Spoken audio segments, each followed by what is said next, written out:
Blue S, voltando pra vocês, o seu quadro de perguntas e respostas exclusivo de One Piece, hein, galera? Eu tô pensando em alternar. O que é que vocês acham? Já vão respondendo isso.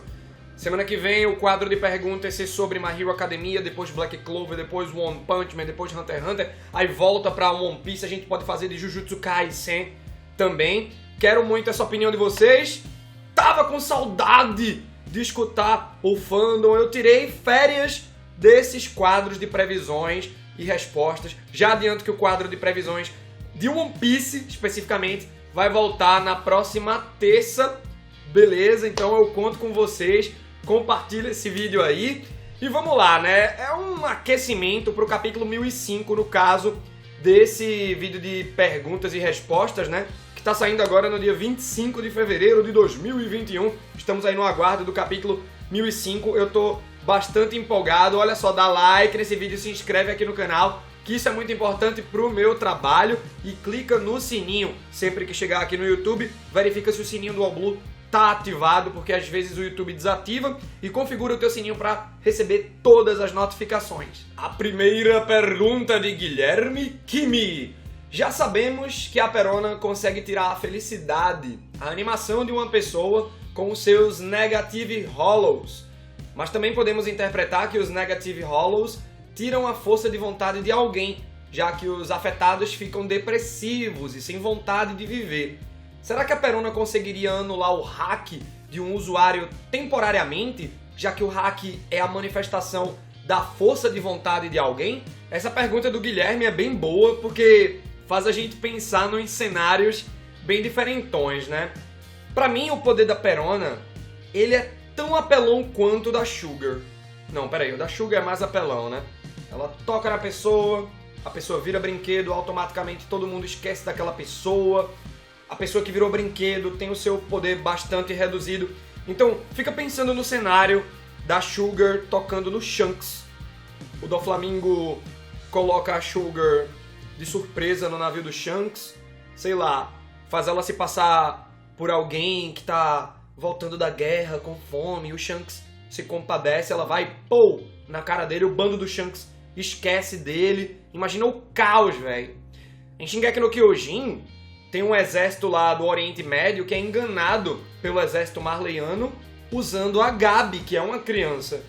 Então, esse cenário poderia acontecer, mas estamos falando de Perona. Galera, realmente o Guilherme vem com bons pontos. A Perona tira a força de vontade de uma pessoa. A gente vê o Zoro, por mais que seja pré-time skip em Thriller Bark, o Zoro cai no chão, o Ruffy, o Sanji, o trio monstro. Então o conceito de hack não estava sendo trabalhado naquele momento. Mas eu acredito que o poder da Akuma no Mi, ele é bastante absoluto.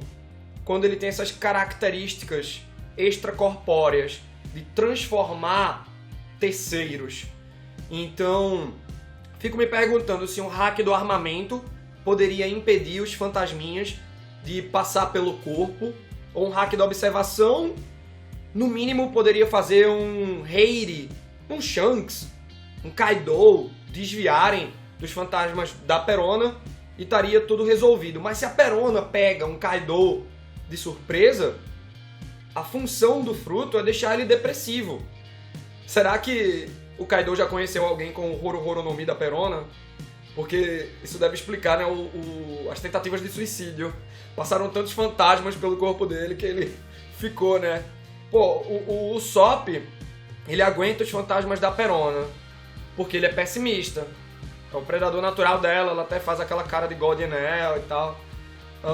Mas eu acredito que se ela pega de surpresa um Heiri, um Shanks, eles também poderiam ficar depressivos. O Oda, ele trata essa característica do poder de Perona como gag, então eu não sei se teremos um cenário em que ela vai conseguir usar novamente. Seria interessante uma cena rápida da Perona mandando os Negative Hollows pra cima do Shanks na guerra final, sei lá.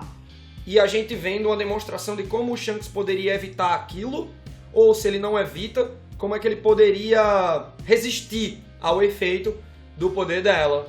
Mas eu acho muito apelão. Porém, a gente tem que pensar que o Oda cria certas características de poderes só pela gag. É tipo o Chambros do LoL em relação às personalidades. Ele já poderia ter feito isso com Big Mom e Kaido no atual cenário do mangá, no topo de Onigashima. Trocar as personalidades pra eles ficarem perdidos, né? Porque o LoL faz isso em Punk Hazard. Porém, foi esquecido isso, né? Então eu acho que os Negative Hollows, eles... Beleza que eles são o principal do poder da Perona. Ou não, eles são uma característica à parte, né? A Perona, ela também consegue sair do próprio corpo, ficar gigantona. Ela consegue enganar. O fruto dela dá até uma característica furtiva, né, pra ela. Mas tem esse grande ponto aí, e eu gostaria de ver pelo menos uma ceninha da Perona enfrentando algum personagem grandão, porque hoje eu acho que ela consegue deitar o personagem no chão. Lembra de entrar no nosso link da Amazon que tá aí na descrição, hein, galera? Eu sempre redireciono vocês pra página de mangás lá da Amazon, sempre com os descontos mais atualizados possíveis. Mas saiba que entrando na Amazon pelo nosso link, tu não precisa comprar apenas mangás necessariamente.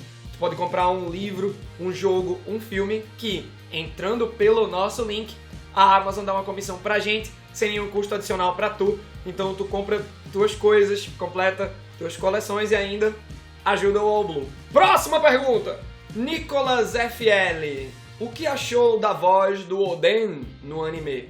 Cara, eu devo confessar que eu não gostei a priori e eu não vi os últimos episódios. Acho que eu tô atrasado uns 3, 4 episódios do anime de One Piece agora que eu não tô analisando. E a minha opinião é essa preliminar ainda. Porque é uma voz meio rouca, assim. Eu não curti, eu acho que não combina com a imponência de Oden. Tanto o porte físico do personagem, ele é bastante alto. E... quem é o Oden? O que é que ele significa pra história? Um dos melhores personagens que, pô, pra mim tá lá em cima, velho. Tipo, tem aquela história, né? Qual é o seu Mugiwara preferido? Até o presente momento, é o Sanji, o Frank quase ali no top 1, né?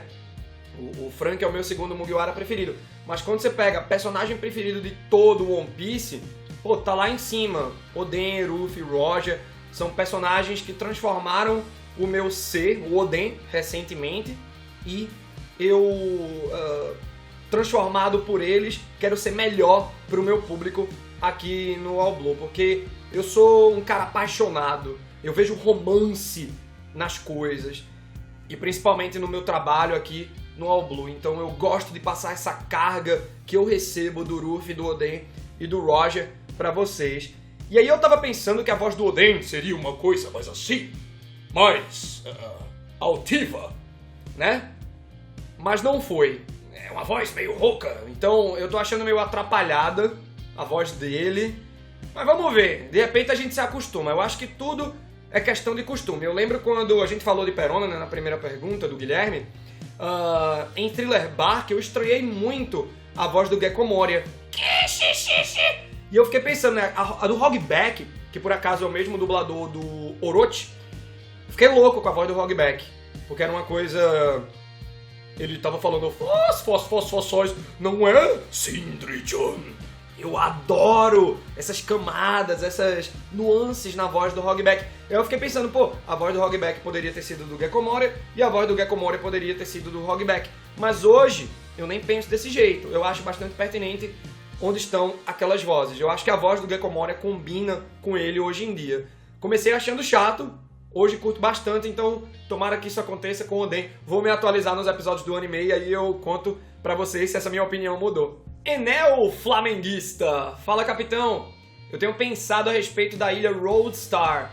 Na minha cabeça ela é uma ilha sem lei.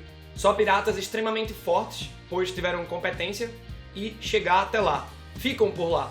Mas é uma ilha sem charme. Os piratas que estão lá são todos sem esperança. Chegaram tão longe e não têm nem ideia de como conseguir o One Piece.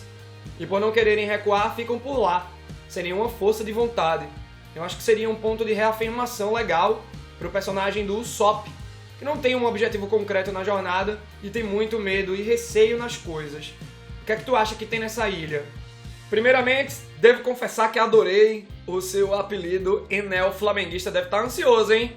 Porque hoje, ó, dia 25 de fevereiro de 2021, É São Paulo e Flamengo aí decidindo o Brasileirão, né? Até teve uma mudança no horário do BBB. E olha, galera, eu tô falando do BBB no outro canal, Matheus Joyboy, no Twitter também. Tô fazendo lives na Roxinha todo domingo às 9 horas, comentando o BBB. Beleza? Tô adorando falar sobre. Então, quem curte o tema, prestigia lá. O Enel, tu perguntou no final, né? O que é que tu acha que tem nessa ilha? Cara, tô comprando tua ideia. Gostei muito desse raciocínio. Realmente, né, pra você chegar na ilha Roadstar, é uma das ilhas mais importantes de One Piece. A gente acreditava que ela seria Raftail. Pelo menos é isso que o Crocus fala lá na Montanha Reversa, onde tá Labum, no Cabo dos Gêmeos, né? E aí, posteriormente, em Zou, a gente descobre que a Raftail, na verdade, tem todo um paranauê pra você chegar nela, 4 Road Poneglyphs e pá, a quadrangulação e não sei o quê. Roadstar é a ilha que você com certeza chega se você for seguindo a log pose desde o começo da Grande Rota até o final. Então a Roadstar é a última ilha da Grande Rota. A Raftail já tem uma localização, creio, muito mais aleatória, né? Então Roadstar é a última ilha. Eu acredito que nela deve ter algum poneglyph importante, não necessariamente um Road Poneglyph, mas algum daqueles 9 que compõem o Ryo Poneglyph. Não sei se vocês lembram, né? Alguns de vocês devem saber disso, claro. Que temos uns tantos poneglyphs, eu não lembro o número total agora, mas 4 são os Road e 9 poneglyphs são os Ryo Poneglyphs. Eles juntos, os 9, eles revelam o que aconteceu no século perdido. Então, de repente, tem uma peça de quebra-cabeça lá. Mas eu gostei muito quando tu diz que lá tem piratas extremamente fortes, porque eles chegaram até o fim pela log pose, mas eles estão sem motivação. Porque, pô, a gente chegou no fim e a gente não conseguiu encontrar o One Piece. Quando a gente tá lá no East Blue ainda, nos arcos do Bug, lá no comecinho, volume 2 do mangá, hoje a gente tá no volume 98, a gente vai vendo as lendas, né? Como é que a galera se refere à Grande Rota, a Grand Line. É o cemitério dos piratas, e aí mostra, né, uma galera andando meio que como se fosse um zumbi. Então eu acho que de repente pode fazer uma menção lá no volume 2 a o clima dos piratas, a atmosfera na ilha Roadstar, que é a galera meio desmotivada, né? Seria uma ilha de piratas tipo Mocktown, que tinha lá o Bellamy e tal. Aquela ilha Colmeia, né, onde o Barba Negra e o Rocks Dishback estabeleceram base. Mas diferente dessas ilhas que são mais enérgicas, ser uma ilha mais deprê. Eu acho que é um cenário muito interessante e eu já canonizo aqui no All Blue essa ideia do Enel flamenguista. Vamos agora esperar para ver o que é que o Oda vai nos contar sobre essa ilha. Caio Rosa! Fala, capitão, tudo na paz? Quando surgiu o capitão dos Rocks, todo mundo ficou falando sobre quem poderia ser o seu filho. Seguindo essa linha, será que o Win tem algum parente vivo? Como um filho rebelde que tinha o sonho de ser um pirata? Se sim, quem seria esse pirata? Adorei a pergunta, Caio, e inclusive gostei do parâmetro que tu usou, né? Todo mundo tá especulando sobre o Rocks Dishback. Será que o Barba Negra é o seu filho? Ele que carrega muito dos propósitos do Dishback, estabeleceu uma base naquela ilha Colmeia. A gente comentou na pergunta do Enel flamenguista, né, que a ilha preferida do Rocks Dishback era a ilha Colmeia. Barba Negra estabeleceu uma base nela, pelo menos por um tempo aí durante o arco de um ano a gente observa isso. O navio do Barba Negra é Sabre Dishback. Os semblantes se parecem, né, mas vamos ver. Tua pergunta é sobre o Win. O Rocks é apenas um parâmetro, né? Cara, fica difícil dizer porque a gente conhece pouco do Win. E aqui eu quero contar um pouco da minha visão. Como é que eu percebo o Win? Eu creio que ele é um Palpatine. É o Darth Sidious de Star Wars. É um cara manipulador. Ele usa o Gorosei de uma maneira secreta para apagar... É queima de arquivo mesmo. Ele apaga ilhas e pessoas importantes da história para que o mundo esteja sob o seu controle. Eu acredito até que durante o século perdido, o que é que aconteceu? Antes no mundo, eu acho que não tinha uma red line e foi justamente o que o governo mundial, o WIN, se propôs a construir para separar o mundo. e impedir a facilidade da troca entre os povos, né? Não troca financeira, não estou falando nem de aspectos econômicos, mas de troca cultural. Imagine all the people living life in peace, né? O Imagine do John Lennon, por isso que eu acredito que o One Piece, uma coisa só, um pedaço só, seja a destruição da Red Line em 2 pontos. Um em Marijoa ali, que vai cair nas Ilhas dos Homens-Peixe, né? Por isso que a Madame Chiarli previu o Ruffy destruindo a Ilha dos Homens-Peixe, porque se trata disso, da destruição da Red Line, na verdade. E na Montanha Reversa, que a gente também comentou aqui anteriormente, numa das perguntas. E aí vai surgir, né, o All Blue, que é o One Piece também. É louco que eu acredito, por conta disso, que o sonho do Sanji está em paralelo com o do Ruffy, né? Então, traçando essa personalidade do Win, o que é que o governo mundial fez, eu acredito que ele seja um Palpatine. No episódio 9 de Star Wars, eu torci muito o nariz para essa história de que o Palpatine teve filhos. Que a Rey é neta dele.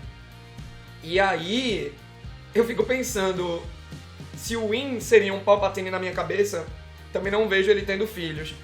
Caso tivesse, seria interessante ser o Dragon. Mas o Garp é que é o pai do Dragon, né? Ou de repente a mãe do Ruffy, que todo mundo quer saber quem é. Eu não sei se ela vai aparecer, pra minha mãe do Ruffy é a Dadan, bandidona das montanhas lá. E acho que é isso, o Win não deve ter filhos. E eu fico mais curioso ainda pra saber mais sobre o Win por conta dessa tua pergunta, Caio. Você atiçou minha curiosidade. Olha só, galera, todo dia eu faço live na roxinha. É Matheus Joy Boy, não tem erro. Vou estar fazendo a primeira leitura de One Piece lá na roxinha amanhã às 9h30 da manhã. Agora todo mundo vai querer acordar cedo. Vamos lá, acordar cedo junto comigo. Não só sou eu que vou ficar com sono de manhã lendo o negócio, hein? E eu faço gameplay todo dia. O carro-chefe é Genshin Impact, mas eu tô jogando outros jogos como Zelda Ocarina of Time. Vou começar agora Pokémon Sea of Thieves, né? A gente pegando aquele espírito pirata lá na roxinha. Também confere o Apoia-se do All Blue, que tá aí na descrição. Tem várias maneiras de ajudar o canal e eu conto contigo. Comenta tudo que a gente comentou através dessas perguntas e até a próxima.